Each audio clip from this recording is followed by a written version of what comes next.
Part 10. Orang yang menyimpan rencana jahat selalu bersembunyi di kegelapan, mengamatimu dalam diam.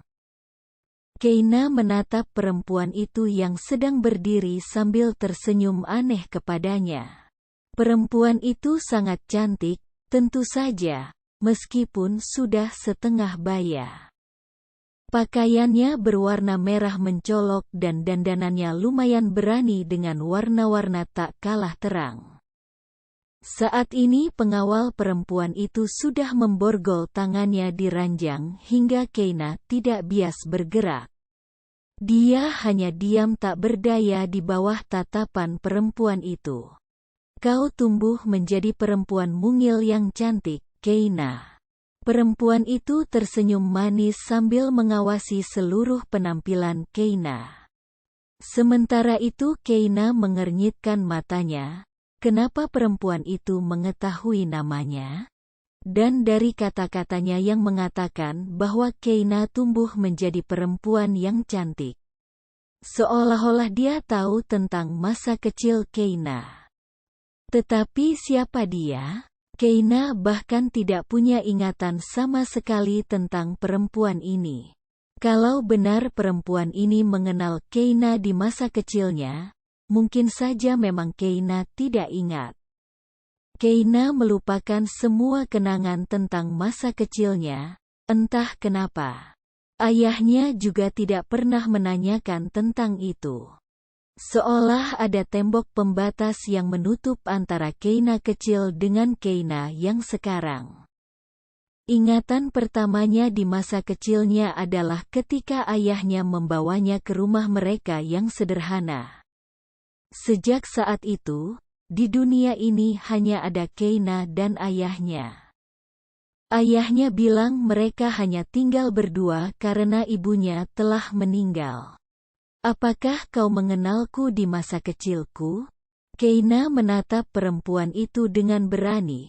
Kata-katamu seolah tahu bagaimana aku di waktu kecil. Perempuan itu agak terkejut ketika mendengar pertanyaan Keina. Dia lalu mengamati Keina dengan seksama. Well, kau tidak ingat masa kecilmu ya? Kau tidak ingat aku? Perempuan itu menggeleng-gelengkan kepalanya. Sungguh suatu kebetulan yang menguntungkan. Apa maksud perempuan ini? Keina mengerutkan keningnya bingung. Tetapi rupanya perempuan itu tidak ingin membantu menjelaskan kebingungannya. Dia malah berdiri, masih dengan senyum manisnya. Mungkin lebih baik kalau kau tidak ingat siapa aku jadi lebih leluasa. Dikedipkannya sebelah matanya, sementara kau bisa memanggilku Sofia sampai kau ingat.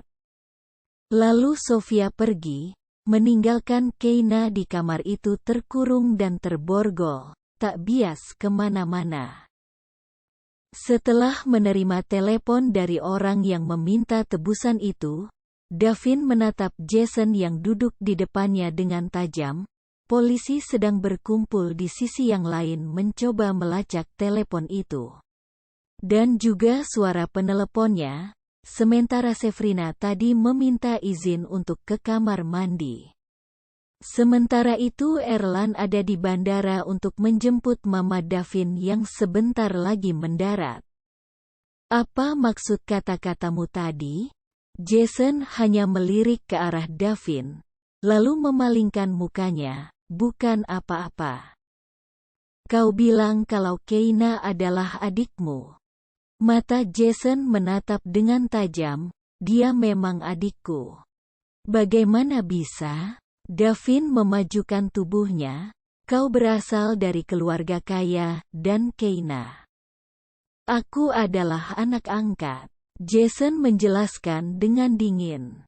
Keina adalah adik kandungku. Ya.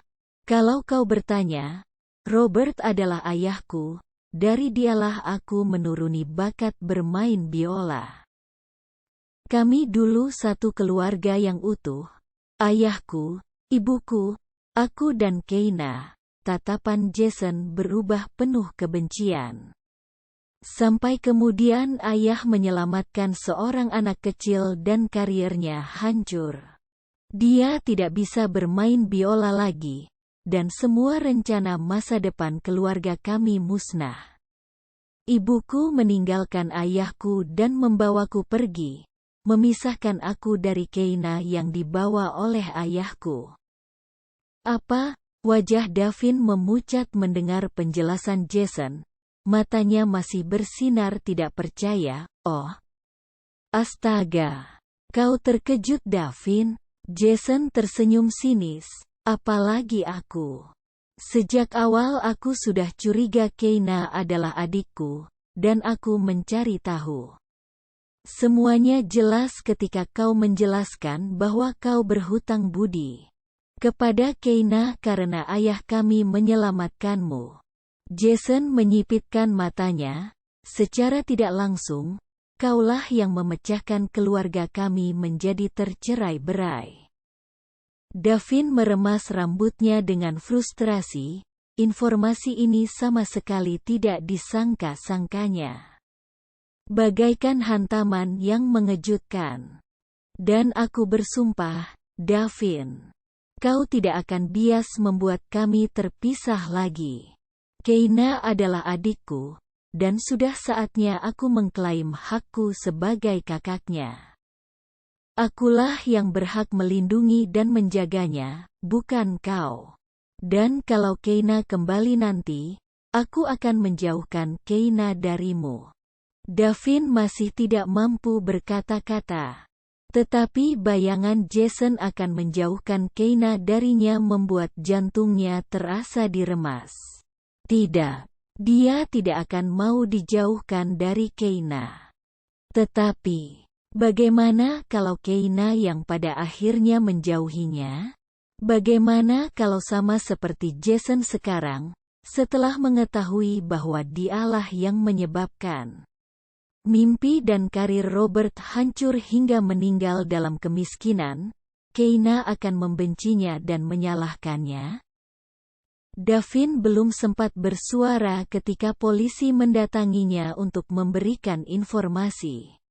Kami sudah mencoba melacak telepon itu, tetapi belum berhasil karena penculik menggunakan telepon sekali pakai, yang sekarang sudah tidak aktif lagi. Sementara itu dari analisis suara, penculik mengubah suaranya. Tetapi kami bias pastikan bahwa suara itu adalah suara seorang perempuan. Davin dan Jason sama-sama tertegun. Perempuan. Sefrina berjalan pelan-pelan menelusuri lorong di lantai 2. Semua orang tampaknya sibuk di lantai bawah, sehingga lantai 2 mansion ini tampak lengang. Dia membuka handle pintu dan mengintip. Dari tadi dia belum menemukan kamar yang dicarinya.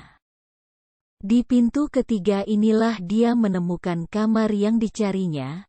Seringainya melebar dan setelah menoleh ke kanan dan ke kiri, memastikan bahwa tidak ada yang melihatnya, Sefrina melangkah masuk dan menutup pintu di belakangnya dengan hati-hati.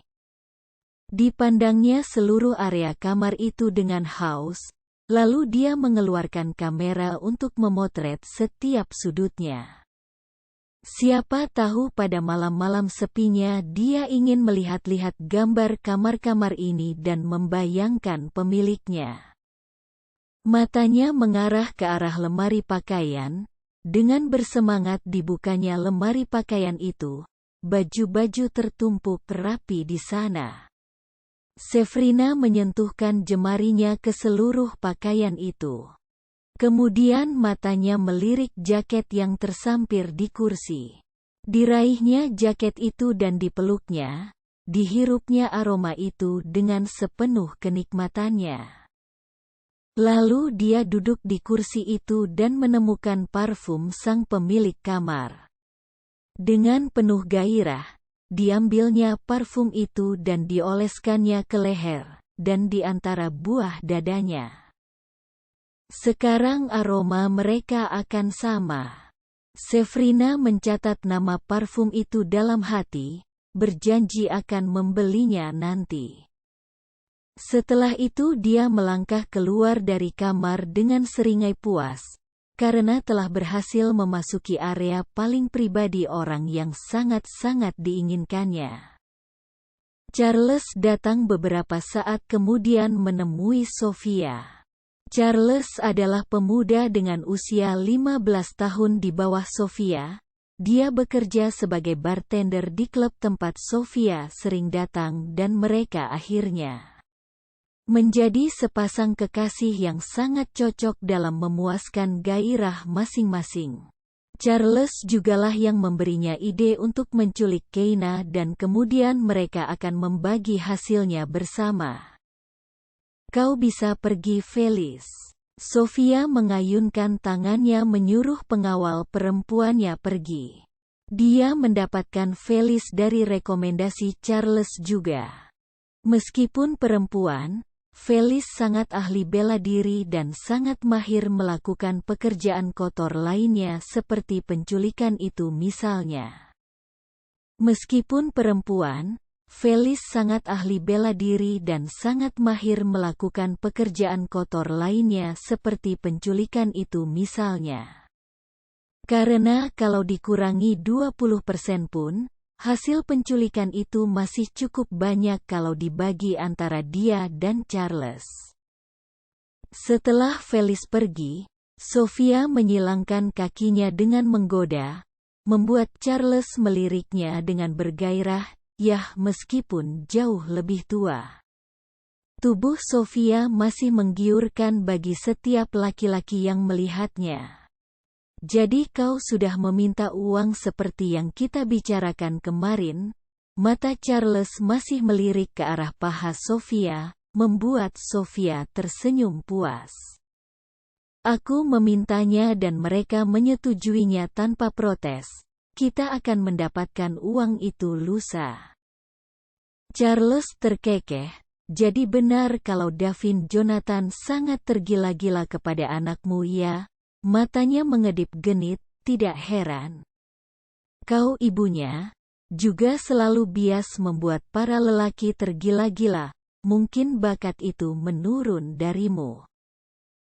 Sofia tertawa genit, mungkin juga. Tetapi aku jelas lebih cantik dari anak itu. Sofia menyulut rokoknya dan duduk dengan santai, semua berjalan lancar. Dan kita akan kaya sebentar lagi. Ya, Charles memajukan tubuhnya. Tidakkah terpikir olehmu kalau kau bias mendapatkan uang lebih? Matanya bersinar licik. Uang lebih. Sofia tampak tertarik. Apapun yang berhubungan dengan uang dan kekayaan selalu menarik baginya. Bagaimana caranya? Jason, gumam Charles penuh arti, katamu dia sekarang jadi anak kaya dan pewaris tunggal. Tentu saja dia menginginkan adiknya kembali bukan?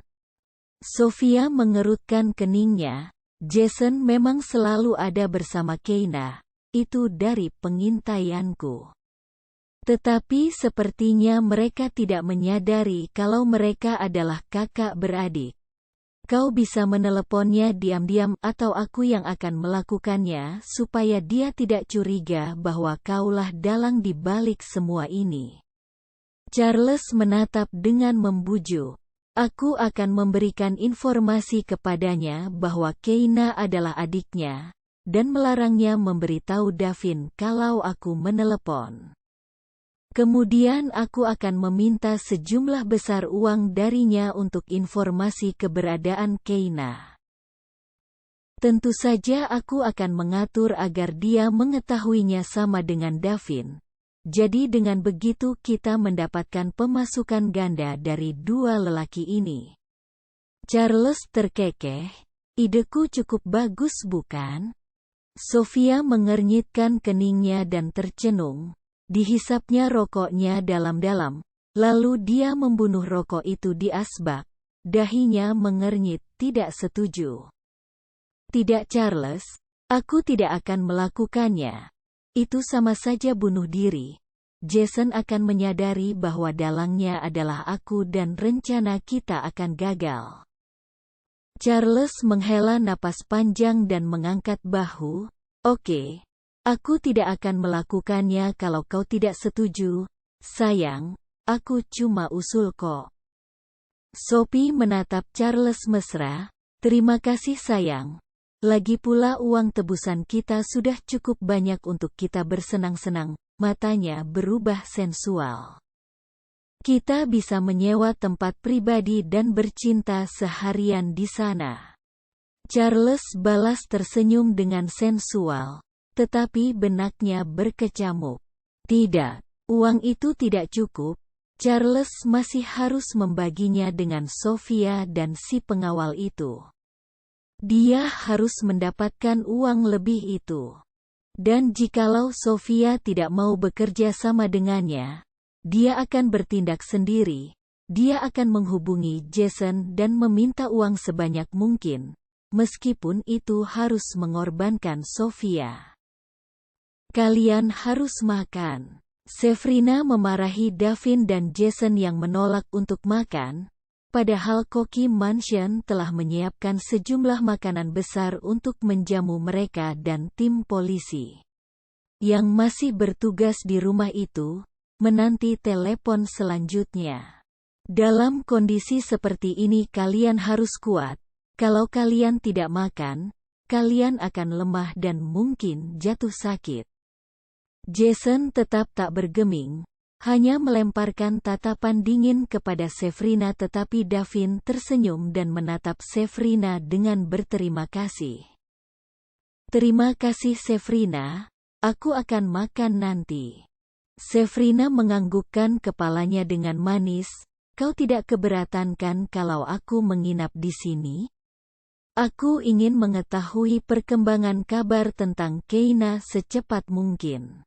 Davin menganggukkan kepalanya. Tentu saja tidak, Sabrina, kau tinggal bilang kepada kepala pelayan dan mereka akan menyiapkan kamarmu. Aku tidak mau merepotkan, suara Sabrina tampak ragu. Bolehkah aku tidur di kamar Keina saja? Jason langsung menegakkan tubuh dan menatap Sabrina curiga, tetapi tidak berkata apa-apa. Sementara itu Davin menatap Sabrina sambil mengerutkan alisnya. Kenapa kau memilih tidur di kamar Keina? Mata Sabrina tampak sedih. Aku merindukan Keina, dan aku mencemaskannya. Mungkin dengan berada di kamarnya aku bisa lebih tenang, dan berdoa untuknya. Davin masih menatap Sabrina bingung. Tetapi kemudian dia menemukan ketulusan di mata perempuan itu. Dia mengangkat bahunya. Terserah kamu Sabrina, yang penting kau merasa nyaman. Terima kasih Davin. Mata Sabrina melebar dan berbinar. Hal itu tak luput dari perhatian Jason yang menatap curiga. Tetapi pikirannya terlalu kalut sehingga dia kemudian hanya memalingkan matanya ke arah lain dan menunggu. Penculik itu menelepon beberapa jam setelahnya, menginformasikan cara pemberian uang itu. Uang itu harus tunai, dengan nomor seri acak dan dimasukkan ke dalam ransel warna hitam bermerek khusus. Merek yang sangat terkenal di kalangan anak muda akhir-akhir ini. Davin sendiri yang harus membawa ransel berisi uang itu, dan meletakkannya di sudut taman kota, dekat area olahraga, di sebuah tong sampah yang ada di sana. Penyerahan uang itu lusa, tepat pukul 9 pagi, dan tidak boleh ada polisi. Kalau penculik tahu ada polisi, maka Keina akan dibunuh. Davin menyetujui semua itu, sehingga ketika polisi hendak mengiringinya untuk menyergap penculik itu, Davin menolak. Uang ini tidak masalah bagiku, yang penting Keina kembali. Tapi bagaimana kalau Anda menyerahkan uang itu? Ternyata penculik mengubah pikirannya dan tidak melepaskan Nona Keina. Sampai sekarang kita juga tidak tahu kondisi Nona Keina. Apakah dia masih hidup? Apakah kondisinya baik? Setidaknya izinkan saya memasang pelacak di ransel itu. Davin mengerutkan keningnya. Bayangan Keina dilukai atau bahkan meninggal membuatnya ketakutan. Lakukan apapun yang menurut Anda perlu. Tetapi berjanjilah Anda tidak akan membahayakan keadaan Keina. Gadis itu sedang tertidur pulas. Charles mengintip dari pintu yang rupanya lupa dikunci. Tadi pelayan mengirimkan makanan ke kamar ini, dan yang pasti lupa menguncinya. Karena kuncinya masih tergantung di luar pintu, menggoda Charles untuk membukanya. Lagi pula pintu ini tidak perlu dikunci, kata Sofia, toh Keina sudah diborgol di ranjang. Sehingga kemungkinannya melarikan diri kecil. Hari sudah menjelang malam dan ruangan ini sedikit temaram. Tetapi mata Charles masih bias melihat kecantikan di wajah Keina yang sedang tertidur kelelahan. Karena seharian ini mencoba melepaskan diri dari borgol dan berteriak-teriak minta dilepaskan, tetapi sia-sia. Dengan hati-hati dia melangkah masuk dan makin dekat di sisi ranjang. Wow! Keina memang cantik, dan masih ranum dan tubuhnya sangat muda dan segar. Pikiran mesum langsung melintas di otaknya. Dia sangat ingin mencicipi tubuh ranum ini sebelum dikembalikan, rasanya pasti nikmat. Dengan penuh nafsu Charles duduk di pinggir ranjang, tangannya mengelus betis Keina. Keina yang sedang tertidur langsung terjaga dan waspada. Matanya membelalak ketakutan ketika melihat lelaki yang tidak dikenalnya sedang duduk di tepi ranjangnya dan menyeringai mesum. Dan jemari lelaki itu menggerayangi betisnya. "Apa yang kau lakukan?" Keina berteriak panik, membuat lelaki itu ikut panik. Dia berusaha membekap mulut Keina, tetapi Keina meronta-ronta dan mencoba berteriak sekeras mungkin. Membuat lelaki itu kewalahan. "Ada apa ini?" Sofia muncul di depan pintu menatap curiga ke arah Charles dan Keina. Dia memakai juk tidurnya dan tampaknya terbangun dari tidurnya. Charles tersenyum kepada Sofia. "Aku hanya ingin melihatnya, Sofia." Dan perempuan bodoh ini meronta-ronta entah kenapa. "Kau menggerayangi kakiku." Keina berteriak keras membuat Sofia menatap Charles yang pucat dengan tatapan menuduh. "Keluar dari kamar ini, Charles," serunya marah, dan langsung dituruti Charles yang segera keluar dari kamar itu. Setelah itu Sofia berkacak pinggang dan menatap Keina dengan cemburu. "Kau memang lebih muda dariku. Tapi kau tidak lebih cantik dariku. Akulah yang paling cantik, jadi jangan seperti perempuan murahan yang menggoda kekasihku, mengerti?" Sofia berteriak marah sebelum melangkah keluar dan membanting pintu itu dengan suara berdebum. Ketika mengunci pintu itu dari luar, dia menatap Charles yang menunggu di sana dengan tatapan bersalah. "Kuharap kau tidak marah, sayang.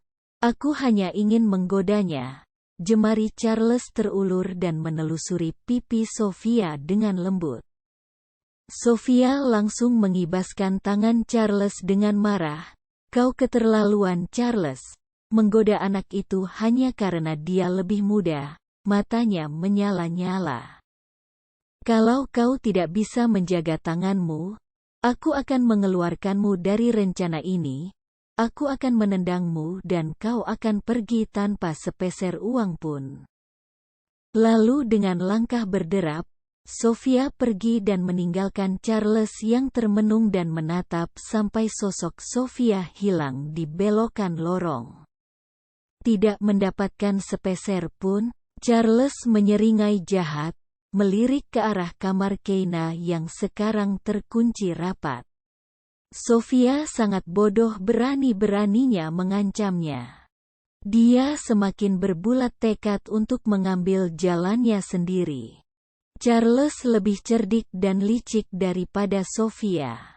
Dia akan mengorbankan Sofia dan yang pasti dia akan mendapatkan banyak uang. Tengah malam ketika ponsel Jason berbunyi, dia dan Davin yang rupanya tertidur di ruang tamu tergeragap bersamaan. Nomor itu tidak dikenal. Jason mengernyit sementara Davin memperhatikannya dengan tegang. Jason lalu mengangkatnya. "Halo Jason."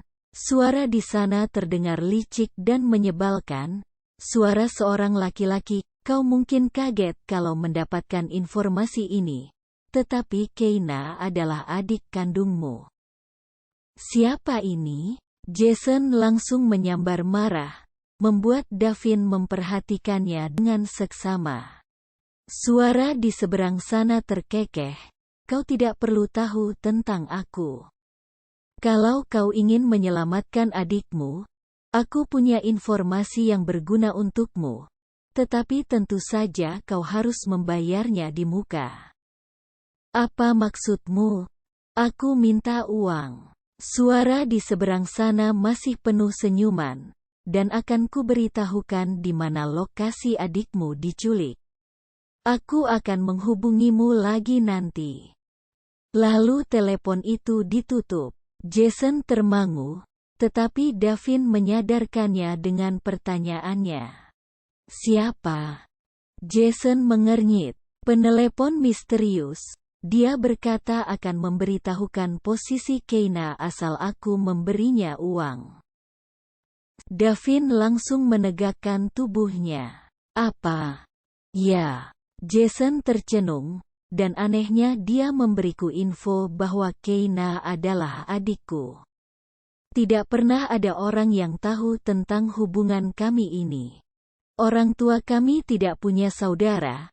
Bahkan tidak ada yang bisa melacak keberadaanku setelah aku diambil sebagai anak angkat. Namaku pun berubah. Tidak ada yang bisa melacakku sebagai kakak Keina, kecuali... Jason teringat kata-kata polisi tadi bahwa penculik yang menelepon itu adalah perempuan. Dia terkenang akan ketamakan ibunya terhadap uang. Matanya menajam menatap Davin sungguh-sungguh. "Kurasa Davin. Penculikan ini ada hubungannya dengan ibuku."